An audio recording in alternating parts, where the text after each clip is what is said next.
আমি থাকবো না। আপু, কে আপু? নিজের বাসা ছেড়ে কেউ কখনো যায়? আপু, দিন শেষে পরিবারের মানুষগুলো সব থেকে বেশি আপন। দেখেন, আপনি আজকে যার কথায় অনেক বেশি কষ্ট পেয়েছেন, কালকে দেখবেন সেই মানুষটাই আপনাকে বুকে জড়িয়ে গেছে। সত্যি কথা বলতে কি, আপন মানুষগুলোর উপরে না অভিমান করে থাকা যায়, কিন্তু ছেড়ে যাওয়া যায় না। প্লিজ। এই যে প্রতিবারই কেউ না কেউ আসে আর আমাকে মানিয়ে ফেলে। আমি একটু রাগ ধরে রাখতে পারি না।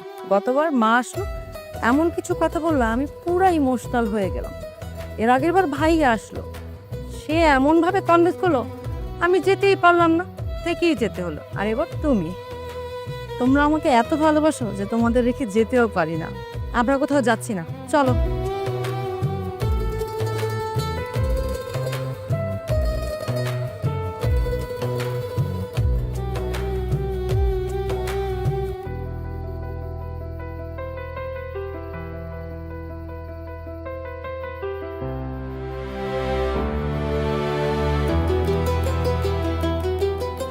কি এবার বুঝেছেন?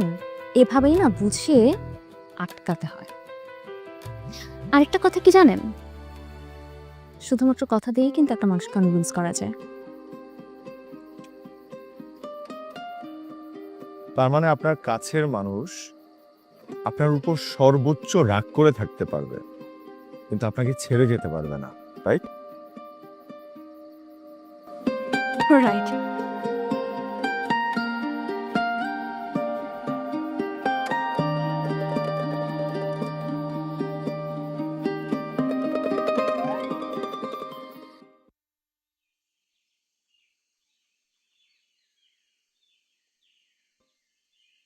খাবে না বা ঝাল অনেক।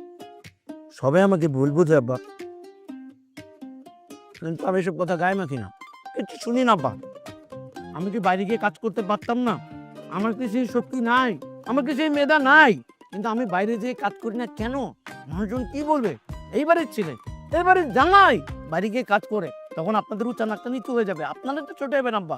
এই জন্য আপনাদের ভালোবাসার টানে, আপনাদের মায়ের বাঁধনে পড়ে আমি বাইরেও যাই না, কোনো কাজও করি না, কোনো চাকরিও করি না আব্বা। তোমার মতো বেকুবরে কোন বলদে চাকরি দেবে গেছে। আব্বা, আব্বা আপনি কিন্তু একদম